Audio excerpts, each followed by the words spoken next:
let's talk about the sunscreen. So the Kinship Sun Reflect Probiotic Moisturizing Sunscreen Zinc Oxide Broad Spectrum SPF 32. That's a big name. It is a physical sunscreen. Like I said, it's SPF 32 and it's broad spectrum. So you're covered for your UVA rays and also rays, and then also for the UVB rays. Now, this is not a waterproof sunscreen by any means, nor is it water resistant. They actually do have one. I think it's SPF 60. Yes, it is SPF 60, and it is water resistant. I would be curious to see how that actually works during the summer, especially because of the sweat and, going to the pool and being out and about, and it just kind of goes faster than in the winter time, it rubs off faster and such. So I'd be curious to see how that works. But back to this one. It has a lot of good ingredients in there, but also, and I'll talk about it later, it has something that a lot of people might be sensitive to.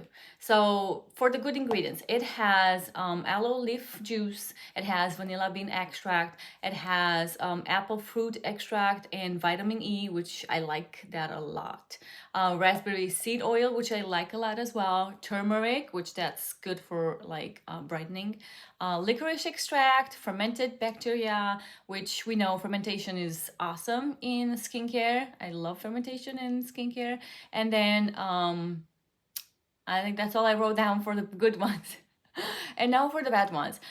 For whoever does not like phenoxyethanol in their products, this one has it as a preservative.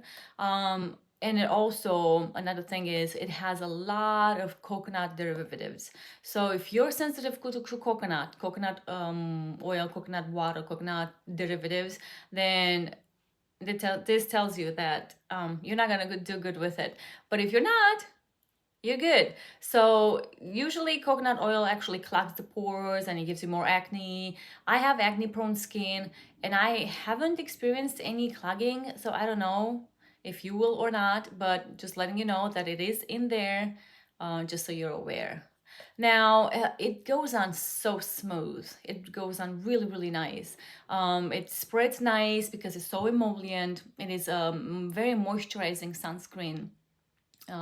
People with oily skin will not like this unless you like a very glowy skin, but usually people with oily skin don't like oily or too luminous of a finish because it tends to look oily, especially by the end of the day. If you're not powdering, oil slick. I usually powder or I blot. So powder is just if I need a little more coverage or if I see it's rubbed up somewhere or if I have to go out for a long run, then I will blot and then powder. But usually blotting does enough to where I don't need to put the powder on. Now, summertime is going to be different because you're going to want to cover up with more sunscreen. So either you use another coat of sunscreen or you use a powder. So that's going to take care of it. Blot first though. Don't put powder on top without blotting. That's not good. So back to here. Spreads really nice. It's got a hue to it, peachy pinky, to where it's not a white cast. I think that does a lot in considering that this is a SPF.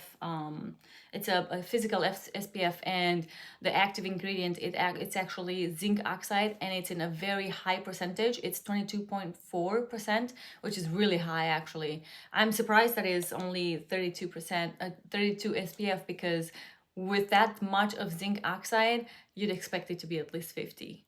But regardless, actually, the one that they have, because I remember reading it on the website, that one has 24% and it's SPF 60. I know it has to do with the formulation and such, but still. Anyways, it's luminous. Yeah, it's gonna give you sticky face if you don't powder. If you like that, props up. If not, powder or put whatever on.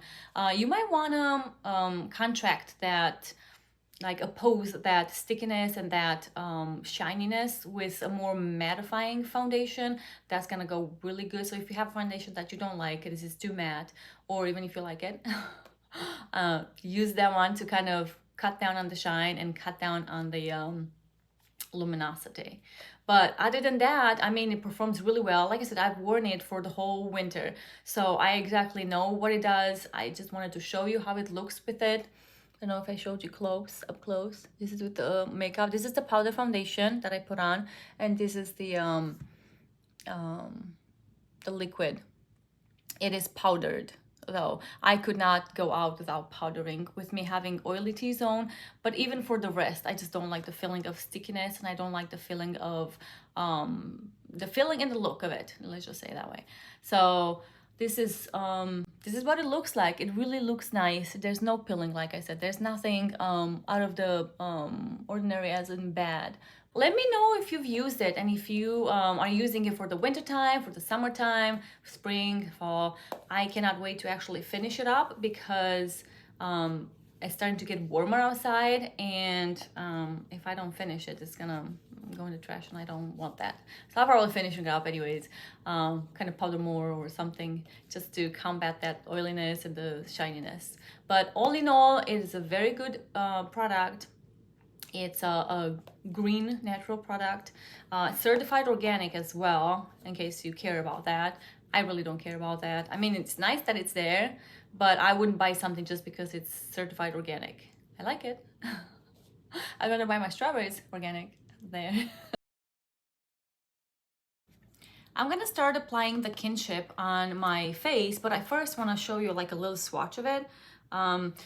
It comes out kind of peachy, pinky, not enough to do much, but just to take the whiteness off of the main ingredient, which is the zinc oxide, and that's very white. It doesn't have a, oh my gosh, I always forget this word. It does not have coverage. There we go. It does not have any coverage. It's just enough to kind of take out the chalkiness of the sunscreen. As per usual, use a half a teaspoon if you're using it on your face and neck, and 1/4 of a teaspoon for your face only.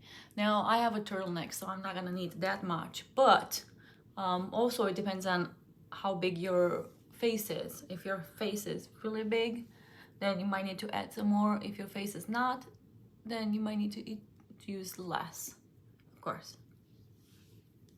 I'm gonna go on my neck as well. Now, this is a very moisturizing sunscreen.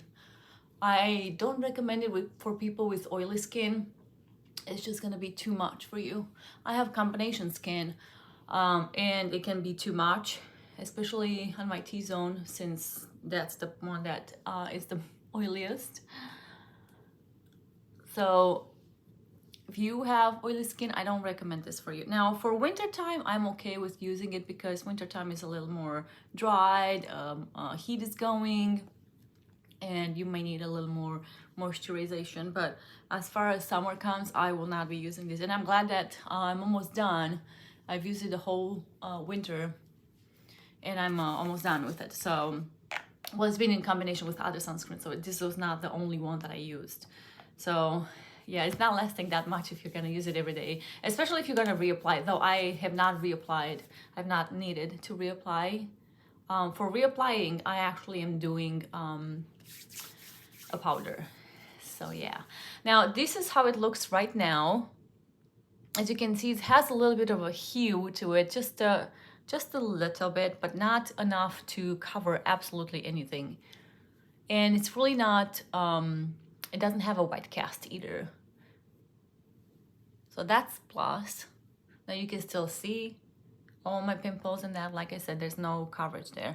So I'm gonna let it sit for like 5 to 10 minutes. They say, well, wait 20 minutes, but who has time to wait 20 minutes? Come on, I don't have time. I don't know if you have time, but I don't have time. So anyways, I'm gonna let it sit for 5 to 10 minutes, and I'll be right back, and we'll put some makeup on and see how it actually works with it, and see how it holds up. See you soon. It's been 10 minutes, and the sunscreen set up as much as it could set. It is still sticky. I don't know if you can see or hear. Can you hear? It's sticky. So I know because I've worn it for so long that it's not gonna set any more than this. So I'm just gonna go ahead and do my makeup. I'm going to do the same like I did before, one side powder and then one side of liquid foundation. But first I'm gonna conceal these monsters because I got another one. Look at that. I came to join. See? Yep. This is how the sunscreen looks underneath makeup. This is the side with the powder, and then this is the side with the liquid foundation. There is no peeling and no flaking. I don't know if you can tell or not. There's no rubbing. Like sometimes when you put stuff on, it kind of starts to come off, even if it's not a peeling. But this one does not do that. I like that it doesn't do that, but it really depends on to you. What you put underneath matters a lot. So if you have something that you know is gonna fight with it, don't use it, or try it out and then change things to see how it actually looks. I actually have a cream that I use for the night. I used to use it for the day, and then everything started peeling off. And so I changed my cream to something lighter, and it's not doing that. So happy about that. That's about it. Let me know what you think of it, and I'll see you on next time.